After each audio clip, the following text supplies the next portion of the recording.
మాట్లాడే నది ఒక చిన్న ఊరిలో వనంలో ముంచినట్లుగా ఉన్న ఒక అందమైన నది ప్రవహించేది. ఆ ఊరిలో ఉన్న పిల్లలు రోజూ ఆ నదికి వెళ్లి ఆడుకునేవారు. కాని అందరికంటే ఎక్కువగా 10 ఏళ్ల రాజు అనే బాలుడు నదిని ఎంతో ప్రేమించేవాడు. ఒకరోజు ఉదయం రాజు నది ఒడ్డున తన ప్రతిరోజూ లాగే కూర్చొని నీటిని తాకుతున్నాడు. హఠాత్తుగా ఒక మృదువైన గొంతు వినిపించింది.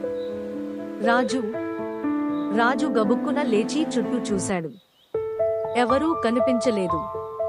ఇక్కడ, నీ ముందు. రాజు ఆశ్చర్యంతో నీటిని చూశాడు. నది తనతో మాట్లాడుతోంది. నీవు ఎవరు? అని రాజు అడిగాడు. నేను ఈ నది.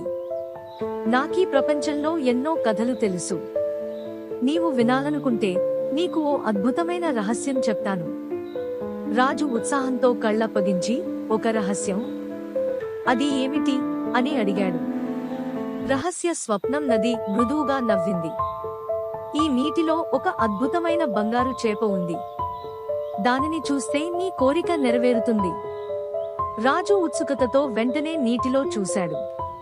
కొద్దిసేపటికి ఓ వెలుగులాంటి బంగారు చేప పైకి తేలింది.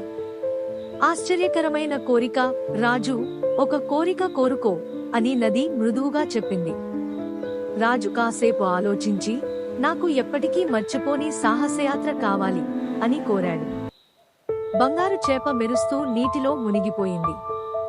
అకస్మాత్తుగా నది ఒక పెద్ద త్రిపాత్ర మాదిరిగా మారి రాజును ఊహించలేని లోకానికి తీసుకెళ్ళింది.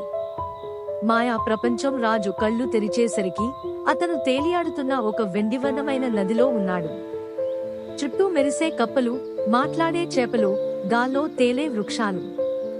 ఇది ఏమిటి? ఈ ప్రపంచం నీ కోరికకు బహుమతి. నది నవ్వింది. తిరిగి వస్తున్న మార్గం. రాజు ఈ మాయా ప్రపంచాన్ని ఆస్వాదించాడు, కాని తన ఊరిని మర్చిపోలేకపోయాడు. ఇక్కడ అద్భుతంగా ఉంది, కానీ నాకు ఇంటికి వెళ్ళాలి అని అన్నాడు. నది చిరునవ్వుతో, కళ్ళు మూసుకుని నీ ఊరిని ఊహించు అని చెప్పింది. రాజు అలా చేశాడు. కళ్ళు తెరిచేసరికి అతను తిరిగి తన ఊరిలో నది ఒడ్డునే ఉన్నాడు. మరో రోజు, మరో కథ. అతను ఆశ్చర్యంతో చుట్టూ చూశాడు. అన్నీ సర్వసాధారణంగా ఉన్నాయి. కానీ ఒక్కటి మారిపోయింది. ఆ నది ప్రతిరోజు అతనితో మాట్లాడే ఒక స్నేహితుడిగా మారిపోయింది. ఈ కథ ముగిసింది. రేపు మరో అద్భుతం ఎదురుచూస్తోంది.